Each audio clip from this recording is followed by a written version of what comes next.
Hey folks, it's Phil here from Clearwater Airsoft. Today I'm going to look at a couple of suppressors that were sent to me to have a look at by the guys over at PTS. So without further ado, let's crack on.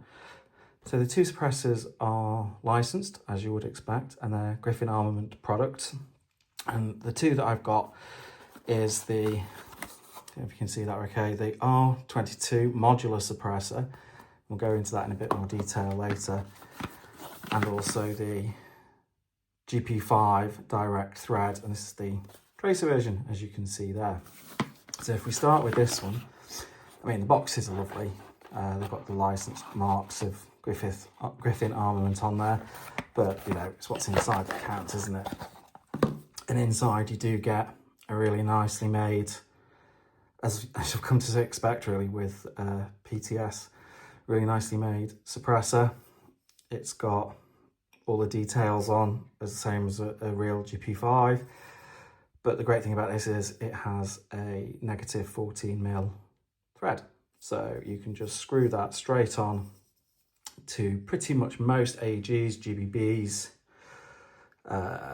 whatever you're using really. And there's a 3mm grub screw hole there, so if you want to really cinch it down, you can do that as well.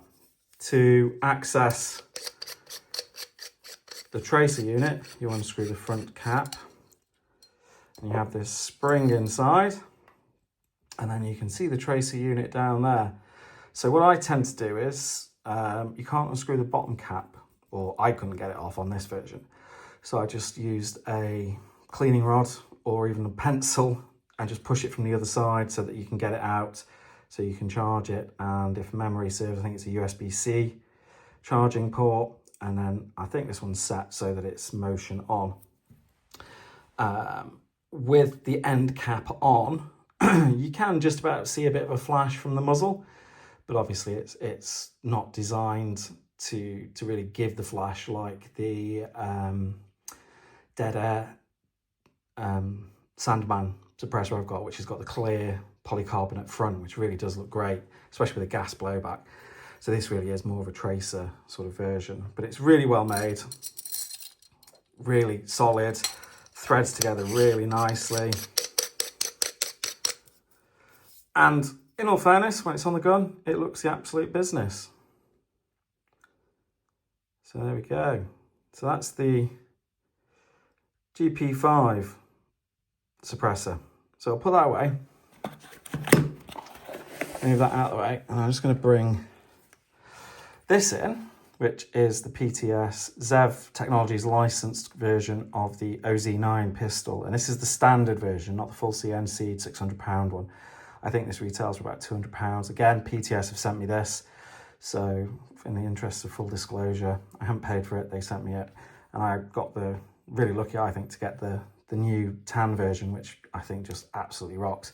I'm going to do a video on this at another time, but the reason I've got it here now is just to show how modular the modular suppressor is.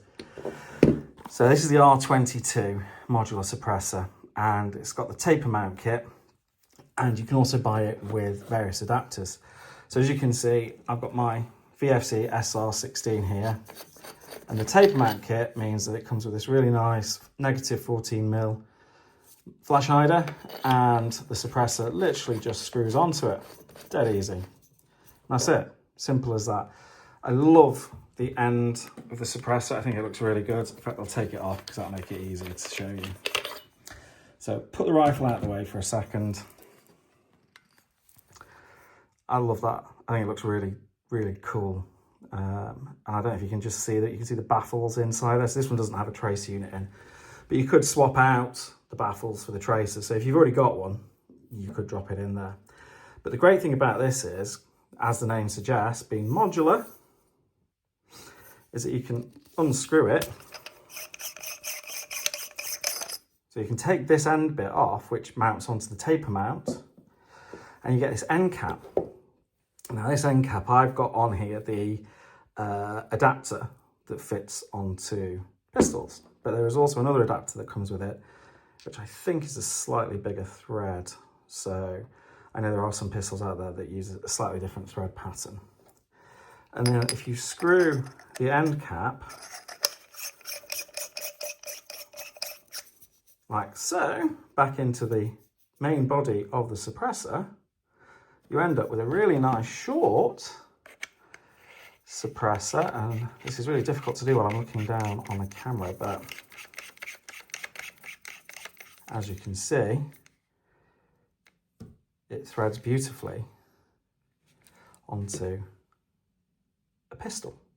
And I have fired this. I'm not going to fire it now because I've actually got some BBs in the magazine, actually, so I could take it out. And it does cycle. So even though it's a bit of extra weight, it's not unduly heavy. So it will still cycle the pistol. If you're running CO2, I imagine it would cycle absolutely no problem. But it's really nice to have this modularity because, let's face it, suppressors aren't always cheap options. And if you have to get a different one for every single gun, it gets expensive really quickly. So having this ability, just by swapping the caps round, he says, in a matter of seconds, you can go from your pistol or SMG or, you know, whatever you want to mount it to, back onto a rifle.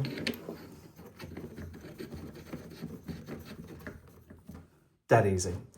So I think that's really good. I think it's a really nice feature, and it's great to see companies really thinking about the products that they're putting out there. And this, I think, shows that they are, you know, going to much better lengths to make the products more usable across more product lines. Everybody knows that I'm a massive fan of PTS.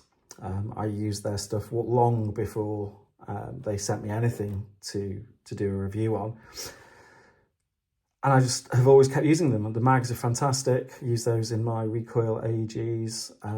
The tap switches are great, and they come with a different plug ends, so you can run different torches or PEC units. Got that on the SR16, as you can see, and the Unity mounts are really, really well made. And people say that it's really difficult to see where the money is spent on it, but I had a replica Unity mount, and the comparison between the two is night and day. So they aren't the same sort of products at all. It is worth spending that extra little bit of money on the licensed product. The quality is definitely better. But there we go. So that's just a real quick look at the PTS Griffin R22 modular suppressor, taper mount, and the GP5. So there's options there for you, whether you want to go direct mount, so you don't have to worry about having a flash hider, or if you want to have that extra modularity and switch between different weapon platforms, pistols, rifles, SMGs, then you've got the R22 as well. So once again, thank you to PTS for sending me these. Stay tuned. Next video will be on the OZ9 pistol. And then I've got a few more videos to do. The APC9 submachine gun will be after that. Then I'm going to do probably a combined video on the SR16 and the HK416A5, both VFC.